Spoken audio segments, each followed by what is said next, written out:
सभी रंगों के ध्वज लगते हैं अलग अलग। उसमें हरे रंग का भी ध्वज बड़े सम्मान के साथ लगता है। हरा रंग कोई हमारे लिए निषिद्ध नहीं है और वो किसी अकेले के लिए भी निर्धारित नहीं है।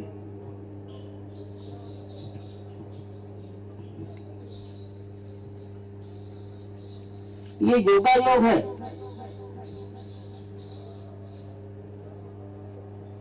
इसमें कोई विचार नहीं हो पाया, लेकिन भगवान ने सूत्र मिला दिए।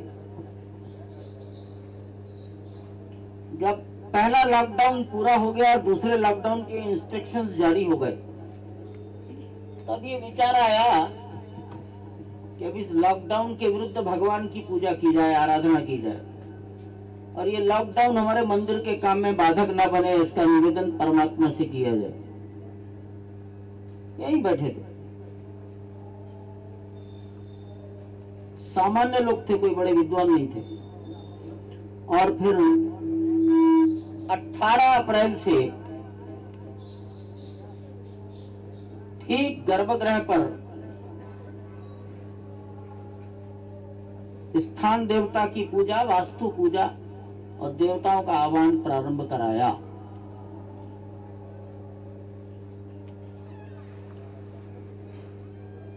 और जून के महीने में लगभग ये बात आ गई कि प्रधानमंत्री 5 अगस्त को आ सकते हैं। आज 3 अगस्त है।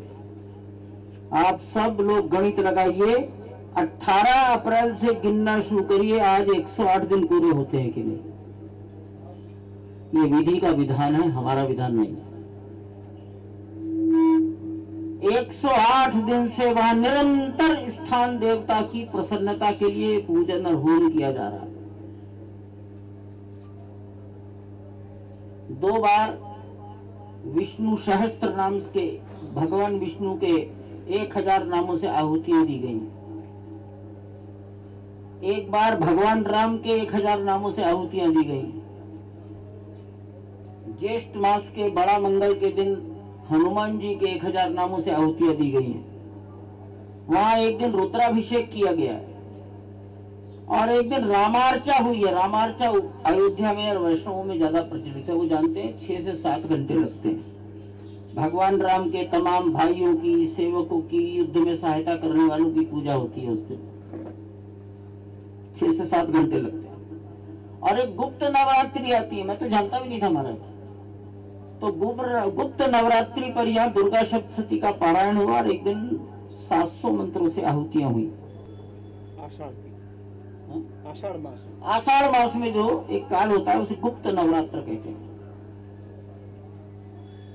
और इस प्रकार 108 दिन पूरे होने के बाद आज वहां गणपति का पूजन प्रारंभ किया है। अथर्वशीर्ष के मंत्रों से 1000 आहुतियां और 9 शिला प्रस्तर उनकी आज पूजा की गई है। छोटे हैं, वो छोटे हैं जो उठाए जा सके, हाथ में पकड़े जा सके। कल आज छोटी देवकाली का पूजन भी किया गया। छोटी बड़ी दोनों, छोटी और बड़ी देवकाली दोनों का पूजन भी किया गया। कल पुनः रामार्चा होगी और अयोध्या के पंडित रामानंद दास जी महाराज बड़े विद्वान हैं, वो इस रामार्चा को संपन्न कराएंगे।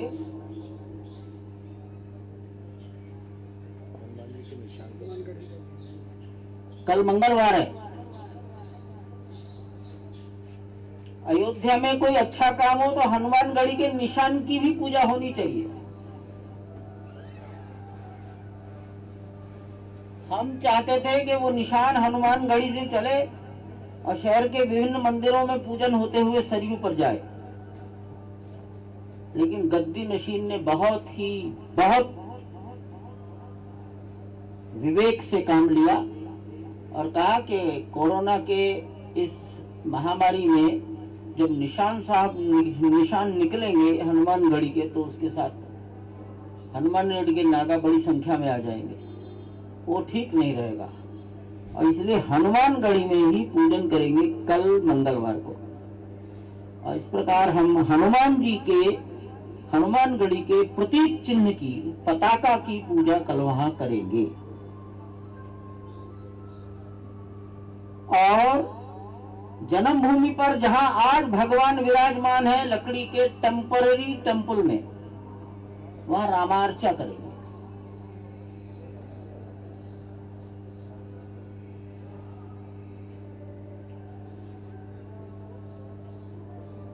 पांच तारीख को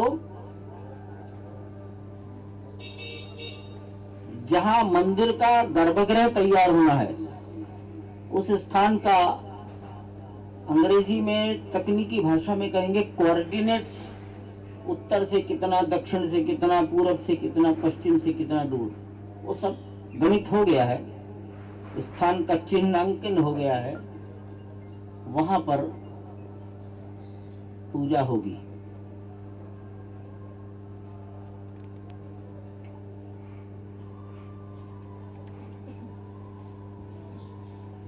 एक शिलापट का अनावरण भी परसों होगा 5 तारीख को। शिलापट पर वही भाषा लिखी गई है जो लगभग निमंत्रण पत्र पर है।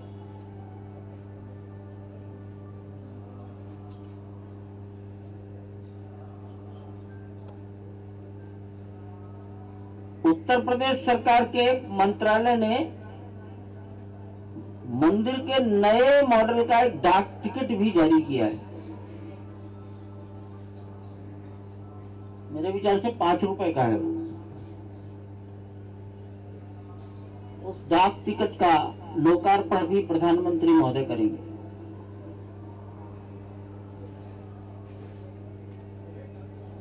रामलला के दर्शन भी करेंगे और एक छोटे से पारिजात वृक्ष का रोपण भी करेंगे।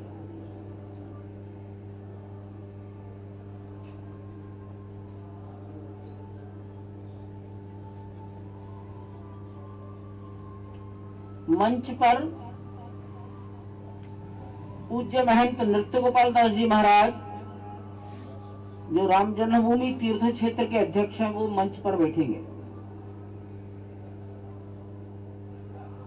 उत्तर प्रदेश की माननीय राज्यपाल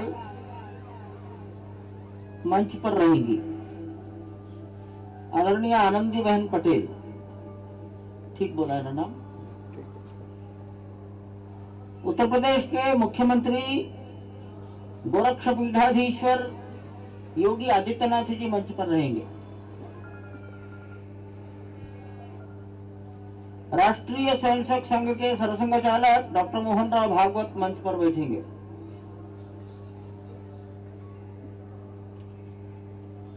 और देश के, दुनिया में सम्माननीय प्रधानमंत्री आदरणीय नरेंद्र भाई मोदी भी मंच पर रहेंगे। अभी तक ये 5 लोग ही मंच पर उपस्थित रहेंगे।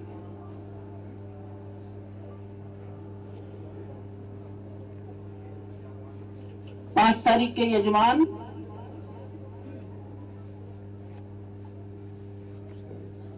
श्रीमान सलिल सिंघल हैं। सलिल सिंघल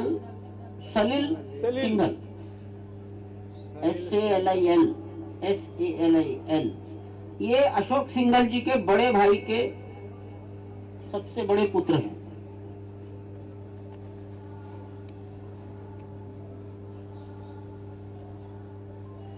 वो कल आ जाएंगे।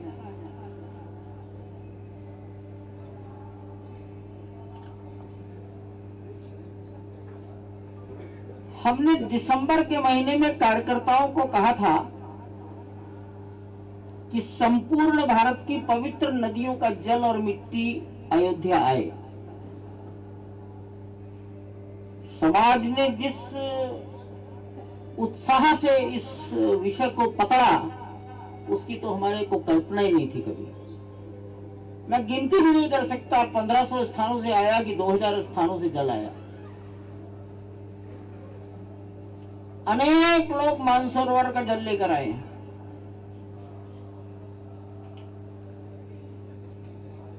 अंतःसलिला सरयू सरस्वती का जल भी आया है हरियाणा से। और देश की जितनी पवित्र नदियां किसी के भी ध्यान में आ सकती हैं, उन सब का जल आया है। गंगा सागर से जल आया है, तो जगन्नाथपुरी के समुद्र का जल आया है। रामेश्वर, कन्याकुमारी और सोमनाथ के समुद्र का जल आया है। श्रीलंका से भी समुद्र का जल आया है, अर्थात देश के तमाम समुद्रों से जल आया है। मिट्टी भी आई है। मैं मानता हूं लगभग 2000 स्थान। उदाहरण, गंगा तो एक है, देवप्रयाग से गंगा आई है, ऋषिकेश से आई है, हरिद्वार से आई है, गढ़मुक्तेश्वर से आई है, कानपुर से आई है, प्रयागराज से भी आई है, तो पटना से भी आई और गंगा सागर में भी गंगा है। तो 100 से भी अधिक नदियां और कम से कम 2000 स्थानों का जल।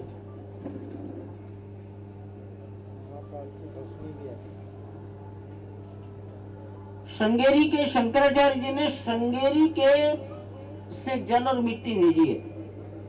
शारदा पीठाधीश्वर है, शारदा पीठाधीश्वर।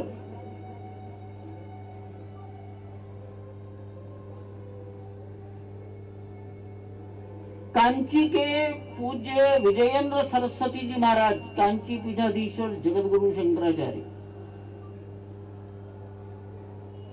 उन्होंने पंच धातुओं से बना हुआ एक कमल का फूल भेजा है, जिसके ऊपर नवरत्न जड़े हुए हैं।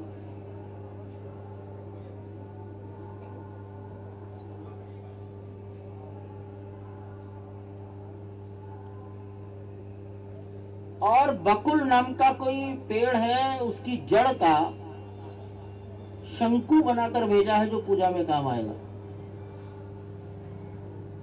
ये कांची से आया, शंकराचार्य जी ने भेजा है। बहुत सामान भेजा है, महाराज जी के साथ आया।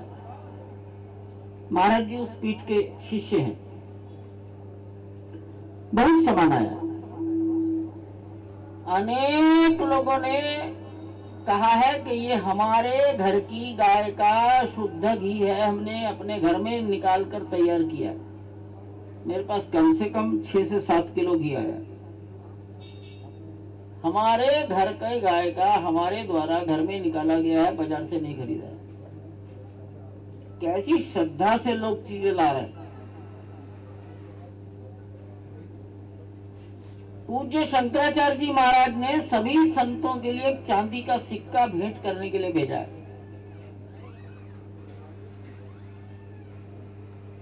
अन्य लोगों के लिए भेजा है? हाँ, वो सबके लिए हो जाएगा। आज जो यजमान बनकर बैठे हैं महेश भागचंद का, वो भी सबको वितरित करने के लिए, इस अवसर पर भेंट देने के लिए चांदी के सिक्के बनवा कर लाए हैं। उस पर राम दरबार बना हुआ है। एक महानुभाव ने चांदी की एक प्लेट पोस्टकार्ड साइज से बड़ी, उस पर जय श्री राम रखकर भेजा है। और नाग और नागिन अच्छी है, लगभग 1-1 फीट की चांदी की, ठोस चांदी की बनवा कर दी है, क्योंकि नाग और नागिन तो रखनी होंगी नीचे, नहीं तो छोटी छोटी पत्तियां जो जेब से गिर जाए तो मिट्टी में ढूंढे भी ना मिले, ऐसे रखते हैं प्रतीक रूप में। लेकिन 1-1 फीट की ठोस चांदी की नाग और नागिन भेजी है हमको। ये समाज की भागीदारी का मैंने बहुत संक्षिप्त वर्णन किया। मैंने वैसे पहले बताया है आपको, पटना के महावीर मंदिर के कुणाल किशोर साहब ने 2 करोड़ रुपया दिया है।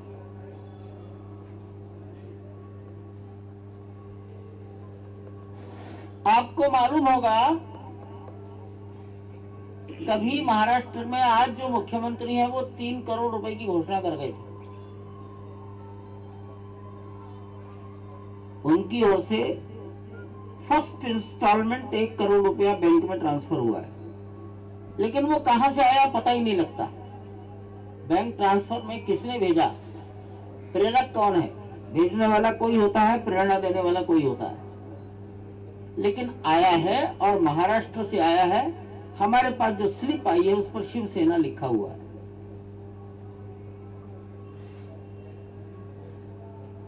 आज के जो यजमान है महेश भागचंद का, उन्होंने मुझे कहा है कि मैं 1 करोड़ रुपया, 1 करोड़ कुछ ऐसा लाख, उसका चेक आपको दूंगा।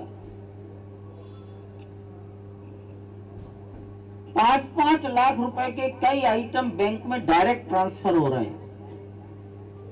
1-1 लाख की संख्या बहुत बड़ी है और उससे छोटी संख्या तो हम गिनती ही नहीं कर सकते। हमारी लिमिटेशन से नहीं है, हम इसी काम में उलझ जाएंगे। इतनी श्रद्धा भक्ति से लोग धन दे रहे हैं और इससे लगता है कि भगवान के चरणों में लक्ष्मी बैठती है। उल्लू की क्या है, लक्ष्मी उल्लू की सवारी करती होगी, लेकिन भगवान के तो चरणों में ही रहती है। जो भगवान से विमुख है उनके लिए उल्लू पर बैठ कर आती है। हाँ, जो भगवान से विमुख होते हैं। लेकिन अनेक लोगों ने नक्शा पास कराया जाएगा विकास प्राधिकरण में।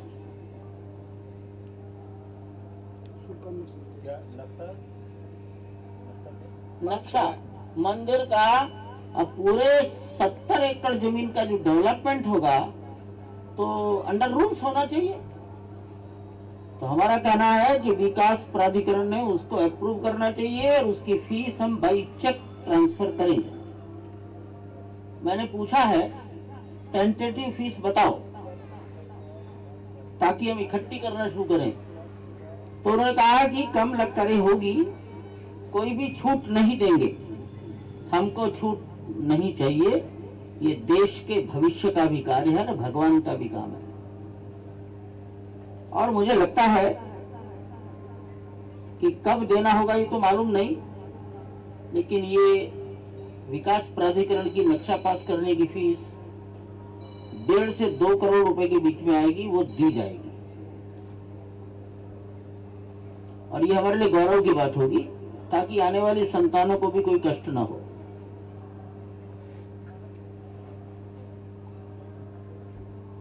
अनेक लोगों ने मंदिर के मॉडल के विस्तार पर भी चर्चा की है।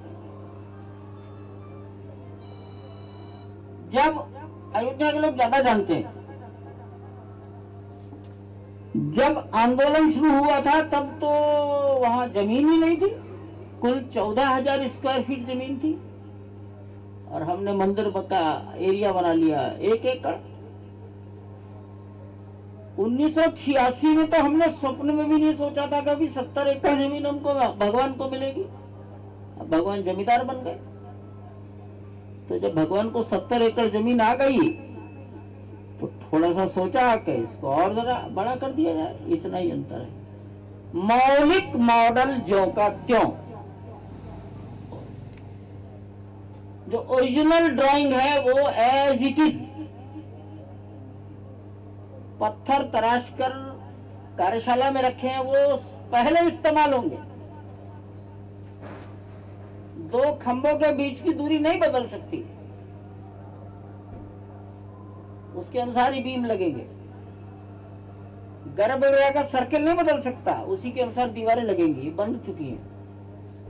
लेकिन जब ये बन जाएगा तब दाएं बाएं 1-1 गुंबद और लंबाई में 1 गुंबद की वृद्धि और ऊंचाई में 1 फ्लोर की वृद्धि। ये हम चित्र कोशिश करेंगे कल के बाद आपको उपलब्ध करा सकें, भिन्न भिन्न एंगल से फोटो।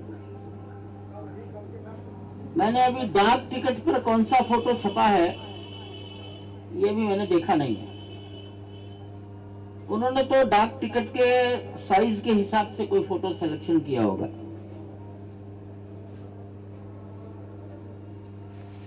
अनेक लोगों ने आने की इच्छाएं व्यक्त की, हम आना चाहते हैं, आना चाहते हैं, हमारी इतनी कुर्बानियां हुई हैं। हमने अयोध्या के निवास करने वाले उन परिवार के सदस्यों को बुलाया है जिनके परिवार का कोई न कोई व्यक्ति 1990 2 नवंबर 30 अक्टूबर को गोली खा गया। उदाहरणार्थ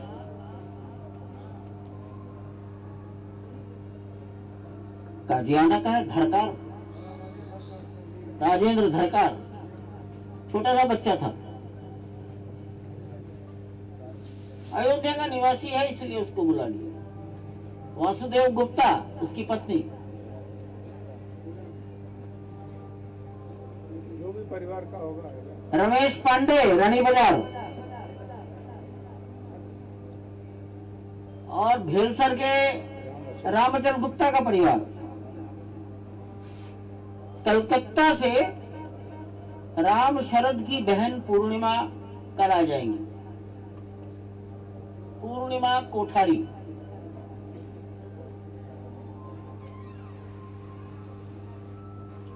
शेष को बुलाना कठिन था, दूरियां, साधन, ये बहुत सारी बाधाएं थी, और ये कहा गया है कि जैसे ट्रेन मिले कहीं तक आइए, सोचेंगे बाद में। इलाहाबाद तक राजधानी आ रही है, इसलिए आ जाएगी।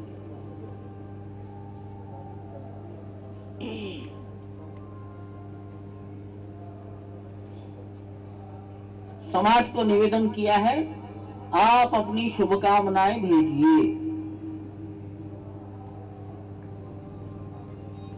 आप सबके माध्यम से हमने समाज के निवेदन किया है, 5 तारीख को जैसा आनंद अयोध्या में दिख रहा है, ऐसा आनंद सब गांव और कस्बों में दिखाई दे।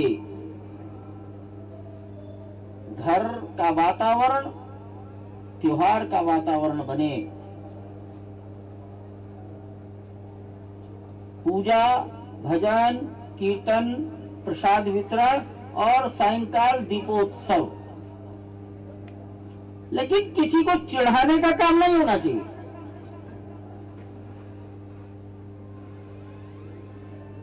आनंद मनाना यानी दूसरे को दुखी करने के लिए नहीं करना।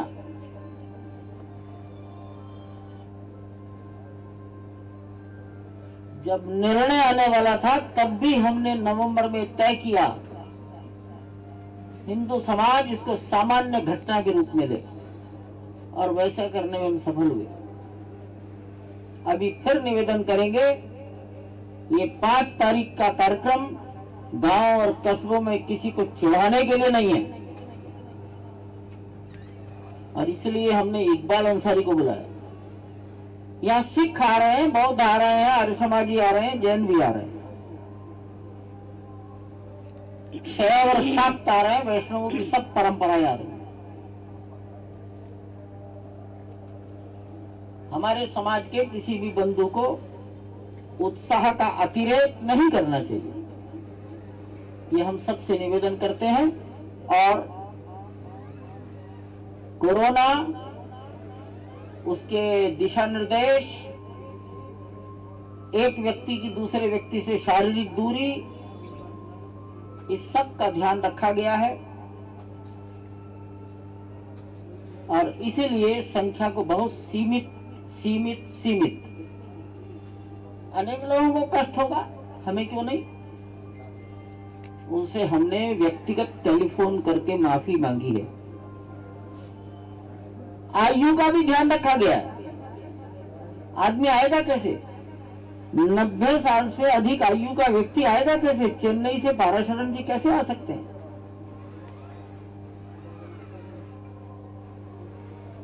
अडवाणी जी कैसे आएंगे? कौन सा है रास्ता?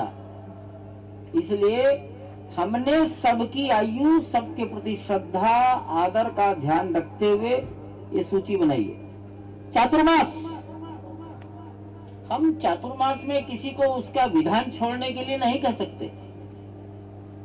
जो दंडी सन्यासी साधु हैं, जो चातुर्मास में जिनकी परंपरा है, वासुदेवानंद जी महाराज,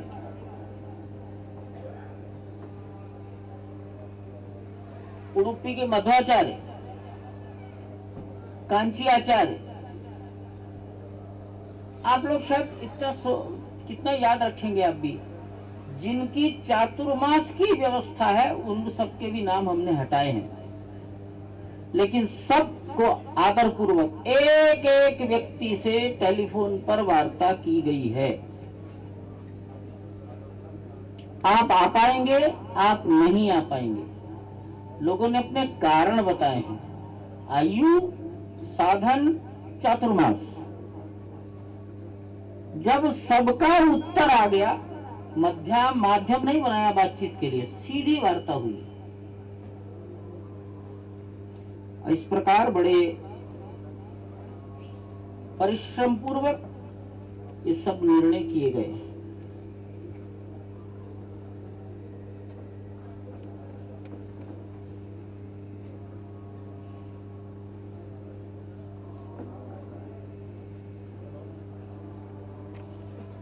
आपके मन में कोई और बात हो? सर, एक सवाल ये है कि जिन लोगों को आमंत्रित किया गया है, क्या उनको ये कहा गया है कि कोविड टेस्ट भी करा के आए? अपनी नहीं, लेकिन जो समझदार लोग हैं, हमने किसी को नहीं कहा, ये हो भी नहीं सकता। आप भी जान रहे हैं कि रिकवरी रेट बहुत तेज है। चंपत राय जी, एक सवाल ये है कि बात कही, क्या से आपने बात की थी उन्हें आने के लिए, या फिर आपको नहीं मालूम मेरे संबंध कितने हैं। मेरे प्रश्न का उत्तर आपका मैं दे दिया। आपको मेरे और उनके बीच के रिश्तों का जानकारी नहीं है। बाबू जी, अच्छा चंपत राय जी, दो सवाल है। एक तो पहली बात, आपने लिखा है कि 135 ये क्या यही नंबर फिक्स है जो कि 135 लोग आएंगे? अब मैंने टेंटेटिव बताया, एक कम भी हो सकता है, ज्यादा भी हो सकता है। अच्छा, दूसरा एक और चीज़ है कि आपने कहा है कि कई जगहों से मिट्टी आएगी, उसमें चित्तौड़ की मिट्टी से लेकर के और तमाम बातों को आपने उल्लेख किया, जिसमें कि आरएसएस का भी जो नागपुर वहाँ से भी राज्य वहाँ से आएगा। इन सभी जगहों से ये हम इतने कच्चे सेंटिमेंटल नहीं है। आपका सवाल वो कोई धर्म स्थान नहीं है, वो संघ के स्वयंसेवकों के लिए आदर का स्थान है। वो हमारी आरती और पूजा का स्थान नहीं है। डॉक्टर हेडगेवार के उस स्मारक की हम आरती नहीं उतारते।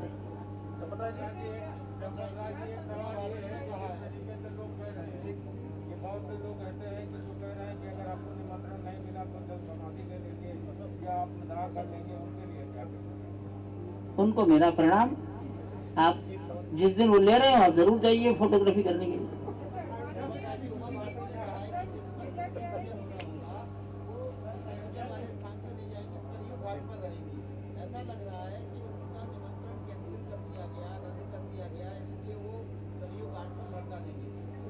आपने धरना आपका विषय है, धरना उसने नहीं कहा, धरना आप कह रहे हैं। आपका जो लग रहा है गलत लग रहा है। अयोध्या में कितने साधु संत आ रहे हैं इस कार्यक्रम में, क्योंकि वो यही कर रहे हैं। अयोध्या के कितने साधु संत आते हैं। अरे वो सवाल आपके बारे में पूजा पाठ स्टार्ट हुआ, कितने पुजारी थे, कहाँ से आए थे, आज के बारे में स्टार्ट हुआ है, स्टार्ट हुई उसके बारे में काय के लिए वाराणसी से आएंगे, मथुरा से आएंगे, अयोध्या और दिल्ली के लोग रहेंगे। हाँ, बराबर मेंटेन होगा।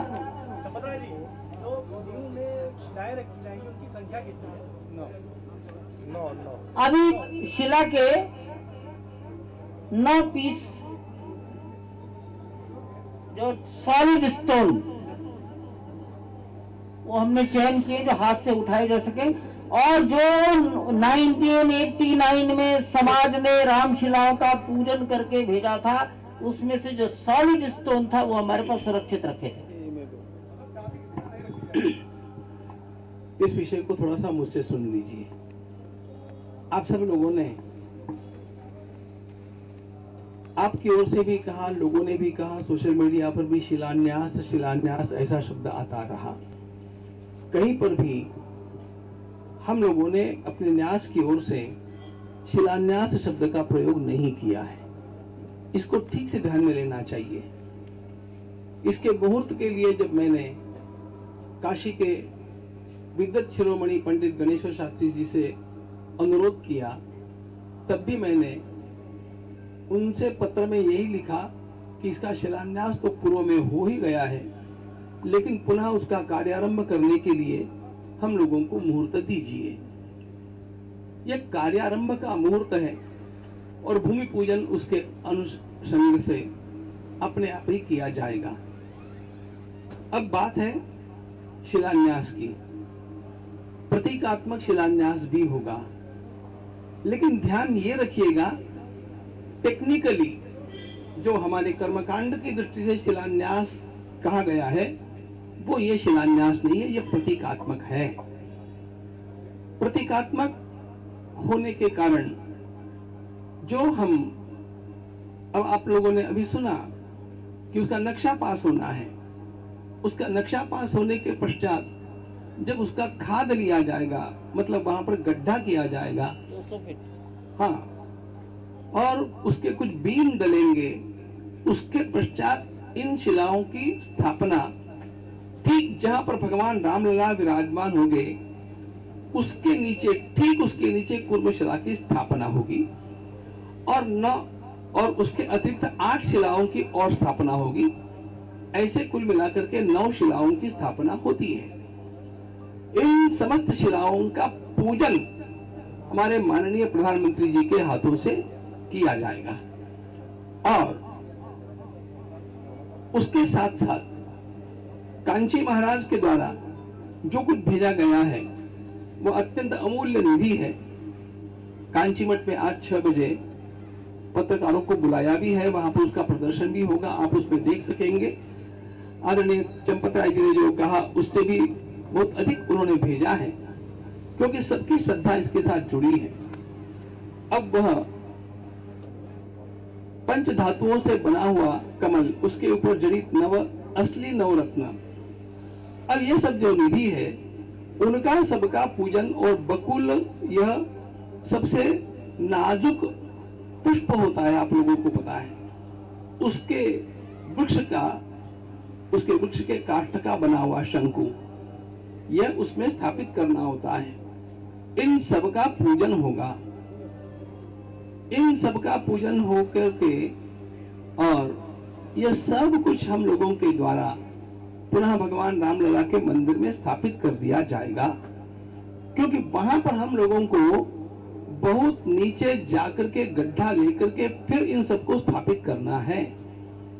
शिलान्यास पहले हो चुका है, लेकिन फिर इस शुभ कार्यारंभ के निमित्त से चूंकि माननीय प्रधानमंत्री महोदय बार बार नहीं आ सकते, ये देख करके इन सब का पूजन करके उनको हम सुरक्षित स्थान पर, पवित्र स्थान पर विराजित करेंगे और यथा समय जब नक्शा पास होकर के हम लोगों को कार्य के आरंभ की अनुमति मिलेगी और फिर वहां का उत्खनन होगा तो योग्य स्थान बना करके ठीक रामलला के नीचे उस कूर्मशिला की स्थापना होगी। इसको ध्यान में दीजिए, कहीं पर भी हम लोगों ने शिलान्यास इस शब्द का प्रयोग न निमंत्रण में किया है न किसी को बोलते समय किया है, लेकिन चूंकि लोगों को यह शब्द प्रिय लगता है, लोगों ने उस शब्द को सोशल मीडिया पर ले लिया, सर्वत्र ले लिया। लोगों की श्रद्धा, आप श्रद्धा के ज्वार को जानते हैं, इसमें यह सब चलता रहा, तो इसलिए इस बात को आप लोगों तक पहुंचाइएगा, ये प्रार्थना है।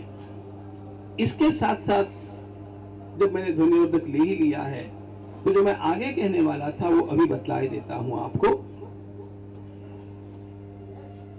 मुझे जो कल से सूचनाएं मिल रही है, चूंकि भगवान ने कोषाध्यक्ष पद का दायित्व, उसकी सेवा मुझे सौंपी है, तो लोग मुझे दूरभाष पर अपनी अपनी बात बतलाते रहते हैं। पहली घोषणा मैं ये करना चाहता हूं कि हमारे पूज्य गुरुदेव भारत माता मंदिर के संस्थापक और इस राम जन्मभूमि मुक्ति आंदोलन के साथ जड़ से पूरी तरह जुड़े हुए महामंडलेश्वर पद्मभूषण ब्रह्मलीन निवृत्त शंकराचार्य स्वामी श्री सत्यमित्रानंद गिरी जी महाराज, आपको यह नाम याद इस संदर्भ में भी होगा कि उन्होंने 2 वर्ष पहले घोषणा की थी कि यदि 6 दिसंबर तक इसका निर्णय नहीं आता है तो मैं आमरण उपोषण गंगा जी के तट पर हर की पैड़ी पर बैठ करके वहीं पर मेरे प्राणों का त्याग करूंगा। तब जाकर के लोगों ने उनको समझाया कि ये समय से साध्य बातें होती है महाराज, आप ऐसा मत कीजिए, और फिर वे माने। उन्होंने कहा था अपने निजी सेवक से, हमारे श्री इंद्रदत्त शास्त्री जी से, जिनको हम आईडी शास्त्री के रूप में कहते हैं, उनसे कहा था कि देखो, जब मंदिर बनेगा पहली ईंट 1.25 लाख रुपयों की मेरी ओर से आप अर्पित करना, इसलिए मैं इसकी घोषणा पहले कर रहा हूं।